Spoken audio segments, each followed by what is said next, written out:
Halo, ketemu lagi di Ide Ruby. Kali ini masih tentang romantisme 17 Agustus ya. Romantisme ojo dibanding-bandingke.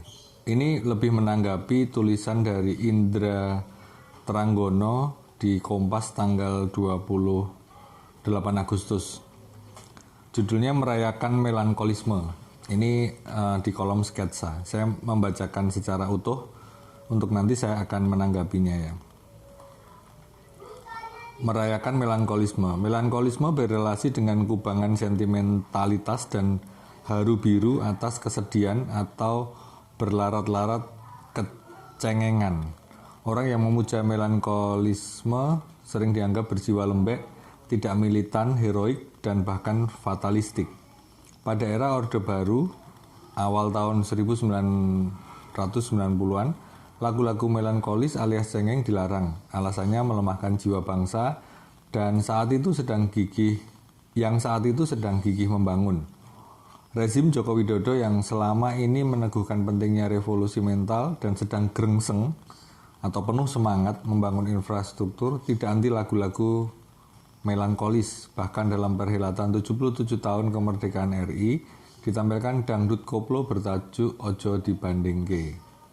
Kontan sejumlah petinggi negara berjoget.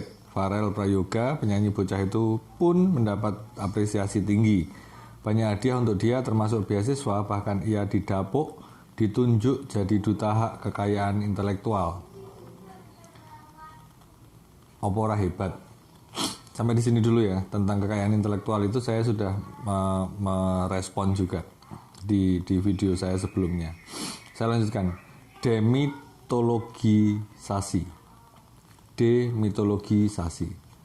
Berbeda dengan rezim Orde Baru, rezim Jokowi tidak melihat adanya potensi lagu cengeng yang bisa membuat ambruk mental bangsa. Mereka sangat terbuka terhadap berbagai arus kebudayaan, termasuk budaya massa atau budaya pop, yakni budaya yang lebih mengutamakan hal-hal eksoteris atau permukaan daripada kedalaman atau esoteris, atau lebih mementingkan hal-hal yang artifisial daripada yang substansial. Karena itu produk budaya pop selalu ringan, gampang dipahami, enak dinikmati, dan yang penting bisa mengharu biru suasana hati. Karena ringan dan menghibur itulah pasar budaya pop sangat luas. Perhelatan acara resmi semacam peringatan detik-detik proklamasi 17 Agustus selama ini identik dengan kekitmatan dan kesakralan. Ritus budaya politik tahunan itu menjadi momentum untuk meneguhkan kembali komitmen pemerintah, penyelenggara negara dan masyarakat atas Negara Kesatuan Republik Indonesia NKRI, Pancasila, UUD 1945, dan Bhinneka Tunggal Ika. Lagu-lagu perjuangan atau ode, pemujaan atas tanah air pun mendominasi. Di antara lagu-lagu etnis Nusantara juga ada ikrar kesetiaan atas bangsa dan negara. Namun pada 17 Agustus lalu terjadi demitologisasi. Lagu dangdut koplo menyeruak sakralitas suasana. Baru kali ini dalam sejarah perhelatan macam ini ditampilkan lagu campur sari atau dangdut koplo. Demitologisasi merupakan tindakan yang juga dapat diartikan gerakan budaya untuk mencairkan kekentalan mitos yang sebelumnya hadir dan menguasai kesadaran, pikiran, dan perilaku manusia. Demitologisasi diwujudkan melalui penghadiran budaya tanding yang dianggap mampu meretakkan ruang kaca kesadaran lama hingga lahir cara pandang baru. Pemerintah Jokowi telah melakukan banyak koreksi atas orde-orde sebelumnya, terutama Orde Baru. Misalnya birokrasi yang dingin dan kaku diubah menjadi hangat, ramah, dan terbuka. Tradisi perizinan tidak bertele-tele, transparansi dan akuntabilitas pun jadi prioritas pelayanan. Prinsipnya, semua urusan jadi mudah. Soal jarak antara pemerintah dan penyelenggara negara dengan masyarakat juga mengalami pengikisan. Keterbukaan istana negara atas arus budaya pop dan antusiasme masyarakat hanyalah salah satu bukti. Meskipun upaya itu bukan yang pertama kali, Presiden Abdurrahman Wahid sudah memulainya, menjadikan istana negara tidak berjarak alias bisa disentuh publik. Rileks dan egaliter. Dalam iklim berbangsa dan bernegara yang demokratis, kesetaraan jadi kata kunci. Setiap produk budaya punya hak yang sama dengan lainnya untuk hidup, hadir, dan berkembang. Tidak boleh ada dominasi dan hegemoni kultural. Publiklah yang akan menyeleksi apakah jenis kesenian tertentu itu bisa bertahan atau gulung tikar. Soal cara berpikir terbuka dan sikap egaliter ini, penulis jadi ingat perjuangan kultural budayawan Umar Khayyam 30 April 1932, 16 Maret 2002. Ketika menjadi Ketua Dewan Kesenian Jakarta tahun 1969 sampai 1972, ia menjungkir balikan premis kesenian adiluhung, istilah Gunawan Muhammad, dengan menampilkan grup band Ghost Plus, grup lawak Sri Mulat, Lenong Betawi, Wayang, dan lainnya di Taman Ismail Marzuki, TIM, yang waktu itu dianggap angker alias menara gading kesenian Indonesia. Hanya seni yang dianggap adiluhung dan avant-garde yang boleh tampil. Umar Khayyam mendobrak keangkeran itu. Berhasil. Jokowi juga menobrak keangkeran Istana Negara. Dangdut koplo ditampilkan. Upaya ini jadi salah satu tanda rezim Jokowi adalah rezim yang rileks menyikapi segala kecenderungan dan dinamika kultural masyarakat.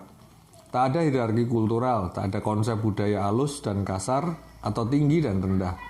Setiap kesenian dipahami sebagai produk sah kebudayaan masyarakat yang wajib diapresiasi agar tumbuh berkembang dan menemukan masa depannya. Begitu juga musik pop dangdut koplo dengan lagu berlirik bahasa Jawa. Bukan tidak mungkin dalam perhelatan ke depan Istana pun siap menampilkan dangdut Rhoma Irama, musik rock God Bless, musik reggae, jazz, dan lainnya yang bersanding dengan musik klasik, etnis, keroncong, dan gambus. Semua kekayaan kultural Indonesia ditampilkan. Kita berharap pemerintah Jokowi tidak hanya berhenti sebatas mengapresiasi beragam budaya dan kesenian, namun juga memberikan dukungan real yang lebih optimal di dalam melindungi, merawat, mengembangkan, dan memanfaatkan seni budaya produk masyarakat menjadi industri kreatif yang mampu meningkatkan kesejahteraan para pelaku seni budaya. Kesenian merupakan bagian dari roh kebudayaan bangsa yang memantulkan kreativitas gagasan, nilai, dan kejiwaan manusia. Kesenian hadir ibarat oksigen kultural yang turut memperpanjang tarikan napas masyarakat. Setidaknya kesenian selalu jadi penanda signifikan atas masih hidupnya manusia, kemanusiaan, juga tetap terjaganya dinamika kebudayaan yang bermuara pada penguatan peradaban bangsa. Indra Tranggono, praktisi budaya dan ISAIS. Ya, itu tulisan yang menurut saya oke-oke saja, tapi saya tetap mengkritiknya karena saya berpendapat bahwa tulisan ini seperti membenarkan kondisi Ojo Dibanding-Bandingke dan Farel Prayoga yang menyanyikan itu. Yang saya kritisi adalah kenapa tulisan ini tidak menyayangkan bahwa demitologisasi, egaliter, dan seterusnya itu baik, tetapi menurut saya kurangnya itu saja. Tulisan ini oke, seluruhnya oke, hanya kurang tetapi kenapa ini dinyanyikan oleh anak-anak? Satu itu. Atau kenapa anak-anak menyanyikan lagu itu? Jadi saya sebenarnya tidak ada masalah dengan Farel Prayoga dan lagu Ojo Dibandingke. Hanya karena bersamaan Farel yang menyanyikan lagu itu yang bermasalah. Dan harusnya ini menjadi kesadaran bersama. Termasuk ISAIS, praktisi budaya, mestinya mengerti ini dong. Kalau anak kecil akhirnya sekarang Farel Prayoga memang berhasil dalam tanda kutip buat saya. Kenapa di tanda kutip? Karena seharusnya anak-anak seusia itu kalaupun menjadi penyanyi cilik itu lagu-lagunya juga lagu-lagu yang sesuai. Ini masalah mental bangsa, ini masalah pendidikan. Kalau ini dianggap baik-baik saja, Jokowi sudah melakukan hal yang baik dan seterusnya dan selanjutnya, itu kayaknya sedikit sekali saya melihat kritikan gitu ya yang baik terhadap kondisi itu. Kalau kondisi itu sendiri sebenarnya memang baik. Ada penyanyi cilik yang tampil di Istana Negara pada saat 17 Agustus itu baik sekali. Kemudian ada lagu dangdut koplo atau lagu beraliran apapun sebenarnya menjadikan egaliter, menjadikan demitologisasi itu baik juga. Tapi kenapa poin itu tidak dituliskan? Dan saya berharap sebenarnya ada orang yang keren gitu ya. Ya mungkin sekelas ISAIS atau sekelas pemimpin redaksi atau wartawan gitu aja lah menuliskan tentang sayangnya dari tampilan Farel Prayoga dan juga lagu itu gitu ya. Saya rasa itu saja tanggapan saya. Saya masih tetap konsisten bahwa ini perlu dikoreksi. Apakah ini menjadi sesuatu yang kesengajaan atau ketidaksengajaan? Menurut saya ini sebenarnya perlu digali lebih dalam. Menteri Pendidikan mestinya punya awareness terhadap ini juga ya, dan mungkin juga pemerhati anak-anak gitu mestinya concern gitu ya, bukan hanya mau mau mengadopsi anaknya tersangka yang jenderal itu, tapi juga peduli juga dengan banyak orang yang tersesat mungkin dengan tampilan anak-anak dengan lagu dewasa di acara 17 Agustus. Saya rasa itu aja. Terima kasih juga Pak Indra Tranggono yang sudah menulis dengan keren. Sampai ketemu lagi di Ide Ruby, Ide RP, Ide Ruby Prasetyo.